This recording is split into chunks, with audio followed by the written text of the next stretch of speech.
We are back. It's taken a little while to get this video together, so I kind of owe you an apology. The DNT ThermNight TNC 225. I've had it on loan from Ken at Night Vision New Zealand, so big shout out to Ken. I really appreciate the loan and the chance to shoot this this scope. It's been fantastic, if I'm brutally honest. It's everything you want in a pest control scope. So you've got a day scope, night scope, IR scope, and thermal, all bundled into this little package, lighter than a standard scope. Yeah, it's been really good. So the plan for this video is I'm going to go through, a bit like what I did with my previous video on the Sighton, I'm going to go through a how to use it guide. So I'll be recording through the scope itself, going through each of the options, how to use it, and then at the end I'll do this. I'll do a little wrap up talking about pros and cons. Yeah, and then let you decide.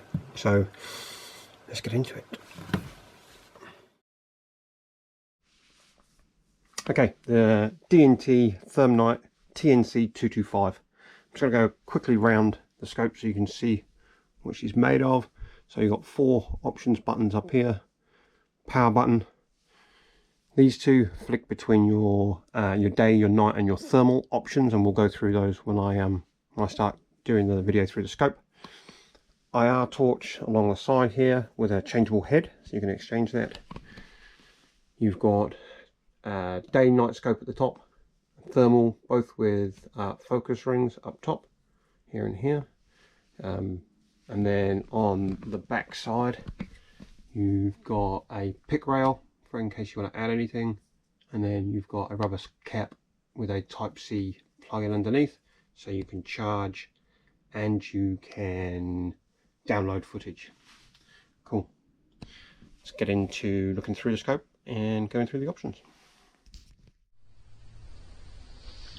Okay, so we are currently looking through the DNT ThermNight 225. What I'm going to do is I'm going to run through the settings and give you a rundown on what each of them does, how to use them, and I'll go through everything as a process so you can see how it works. I'm also got this up on my phone, so the DNT ThermNights have a app. I've got it downloaded onto my phone currently, and I'll just show you that later on as well. So first of all, we're going to press the settings button. You're going to see a little bit of wobbling on because I've got it mounted to my tripod, but first thing we see is the screen brightness. So what we can do is we can go into screen brightness and start adjusting it up and down. So I tend to sit at about a 3 here, so there, and press the right button to lock it in. Cool. Next one down is connections. Now I don't want to turn this off because it's currently connected to my phone. Makes it really easy for me to see what's going on. But you go into connections, there you go, and that's your Wi-Fi. Lets you see what's going on. Back out of that one. There we go. Next one we'll go to is one of the more ones, is zeroing. So essentially what you do is you come into this screen when you're at the range or wherever you are that you can do your zeroing, and it's a one-shot zero process. So as long as you're on the paper, you're going to pull the trigger, find that hole, freeze the screen using these buttons, and then adjust the reticle up and down. So you can see this is going to start moving the reticle left. I'm just going to put it back to where it was. So I got 40, and the same with up and down, like so. And then you can change the colours, whatever you like. I like green, and I like to have my hash marks for holdovers, but you can see there's several different options. There we go. And then we're just going to come back out of that. So there we go. So that's your zeroing. Really simple process. I zeroed this in 2 shots and then just played around with it afterwards. It's a great system. And then if you do want to chuck it, I got it on a 22. If you want to chuck it onto, let's say, a 308 farm rifle, you're going to save a whole load of ammunition by doing it through the one-shot zero process. So really good idea. Right, thermal toggle. So currently in dual mode, go thermal and digital. So digital being the night vis, and thermal. There we go. So this is thermal. So you're getting a bit of a reflection of me at the moment in the window. So there you go. That's me. Because I've got the door closed. So we'll drop back out of there, and I'll show you some more footage later on of the thermal scope in action. Let's go back down to digital. That's what you can see through digital, and you can see the PIP screen in the top right hand corner is a bit more zoomed in. Let's go back into that and chuck it back up to dual mode. Oh, sorry. There we go. You can see what we're doing again. Great stuff. So next one we're going to go down to is our ballistic calculator. So obviously if you're using the one-shot zeroing, you can add all your details into, or the details of the rounds into the DNT in here. So I've got the ballistic calculator turned on. Data settings. So there we go. So you can see there my zero distance was 51 meters, my scope height is 2 inches, muzzle velocity is, I'm just using the box information for this, was 1050 feet per second, bullet weights, ballistic coefficients, bullet lengths, temperatures we keep at 15, and a 0 meter altitude when we were zeroing. So all that data is stuck in there to assist with your ballistic calculation when you're ranging using the rangefinder that's built into the DNT scope. Aiming method. So this is quite interesting. So you can put a holdover just for my 22.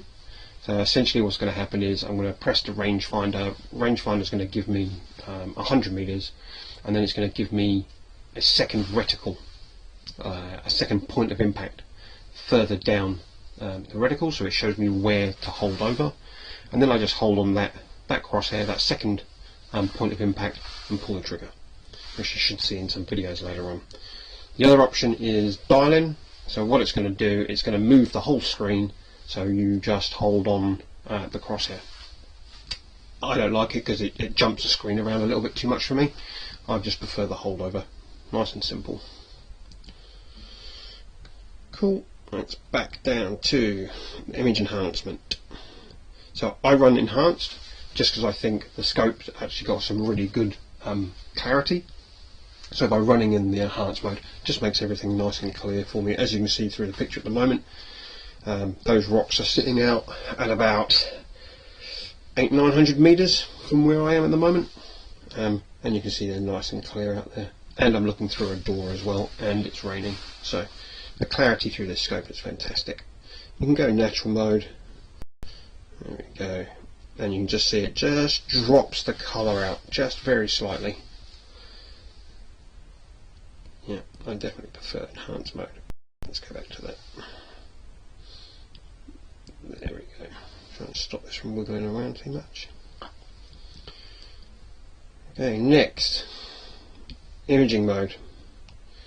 So thermal imaging mode, sorry. So we've got natural, enhanced, and high brightness. I actually haven't played around with this too much. I keep it nice and natural. What I'm looking for is a heat source. From then, I tend to then jump, if it's nighttime, I'll then jump over to IR, night vision mode, and confirm my target through that, because I'm able to see that a little bit better. So I haven't really played with it too much, but you can you can play, so you can get a natural, enhanced and a high brightness mode. I did chuck it on high brightness once and I found it flared out just a little bit, but I haven't had any issues in natural mode whatsoever. So going on to thermal imaging settings, so you've got different palettes, image contrast, image brightness, image sharpness and hotspot tracking. The top four sort of all speak for themselves, right? So you've got different palettes, so your red hot, your white hot, your black hot, things like that. And then your contrast, your brightness and your sharpness, you can tweak all of those as you go. Hotspot tracking is quite cool. If you're shooting a little bit further distance, obviously I use this for rabbits. When I talk further distance with this, I'm talking 150 meters plus. Essentially what it does is puts this little box around the hotspot, and that box will move with the target. So you can just keep it in your scope. So that's quite cool as well. Going on to recoil activated recording. Now, if I was to say there was a con with the scope, and there's not many at all, it's the recoil activated recording, and I think it's because I'm only using a 22 and I've got quite a heavy chassis on this 22. I found the recoil activated recording didn't always start for me and would only record sort of 10 seconds of footage, whereas I prefer to have, you know, 25 seconds so I can cut that video down and put it into my videos. So although on a larger caliber I'm pretty certain it would be fine and it would activate every time, I just struggled a little bit with it on this 22. Cool. Audio on off. Well, as you can tell, I'm talking through this scope at the moment, so this is giving you an idea of what the sound quality is like for the scope. So I've got it running on at the moment.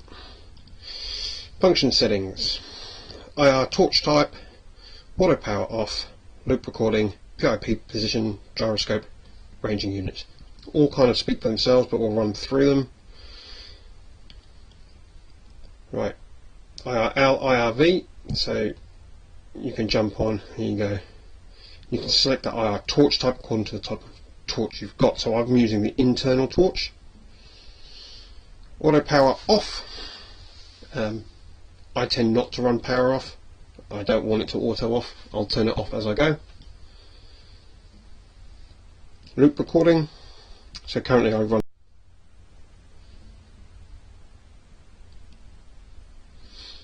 PIP position. Now there's different positions here. I put it top right because I prefer it there. Oh, let's go back into that one.